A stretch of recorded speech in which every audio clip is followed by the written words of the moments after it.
കോഴിക്കോട് തിരുവമ്പാടിയിൽ മലവെള്ളപ്പാച്ചിലിൽ പാലം ഒലിച്ചുപോയി. മുത്തപ്പൻ പുഴയിൽ നിർമ്മാണത്തിലിരുന്ന പാലത്തിന്റെ താൽക്കാലിക സംവിധാനമാണ് തകർന്നത്.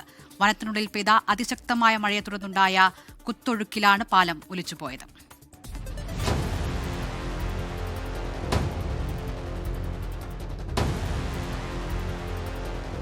തിരുവമ്പാടി ആനക്കാംപൊയിൽ റൂട്ടിൽ മുത്തപ്പൻ പുഴയിലാണ് നിർമ്മാണത്തിലിരിക്കുന്ന പാലത്തിന്റെ താൽക്കാലിക സംവിധാനം തകർന്നത്. വനത്തിനുള്ളിൽ പെയ്ത അതിശക്തമായ മഴയെ തുടർന്ന് തോട്ടിലൂടെ മലവെള്ളം കുത്തിയൊലിച്ചു വരികയായിരുന്നു. നിലവിൽ ഈ റൂട്ടിൽ വലിയ വാഹനങ്ങൾ കടന്നുപോകാൻ കഴിയാത്ത സ്ഥിതിയാണ്. ചെറുവാഹനങ്ങൾക്ക് മാത്രമായി ഗതാഗതം ഭാഗികമായി പുനഃസ്ഥാപിച്ചിട്ടുണ്ട്. ഊരാളുങ്കൽ ലേബർ കോൺട്രാക്ട് കോഓപ്പറേറ്റീവ് സൊസൈറ്റിക്കാണ് പാലത്തിന്റെ നിർമ്മാണ കരാർ. നിശ്ചിത സമയത്തിനകം പണി പൂർത്തിയാക്കാൻ കരാർ കമ്പനി തയ്യാറാകാത്തതാണ് ദുരവസ്ഥയ്ക്ക് കാരണമെന്നാണ് നാട്ടുകാർ ആരോപിക്കുന്നത്.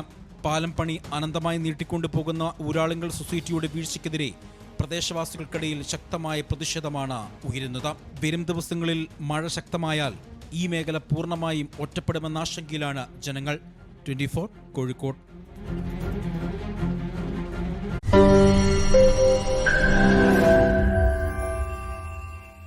ലോകത്തെവിടെയായാലും ഏത് സമയത്തും 24 വാർത്തകളും ഓഗ്മെന്റഡ് റിയാലിറ്റി പാക്കേജുകളും എക്സ്പ്ലെയിനറുകളും വിശദമായി കാണാൻ ഞങ്ങളുടെ യൂട്യൂബ് ചാനൽ നിങ്ങൾക്ക് സബ്സ്ക്രൈബ് ചെയ്യാം.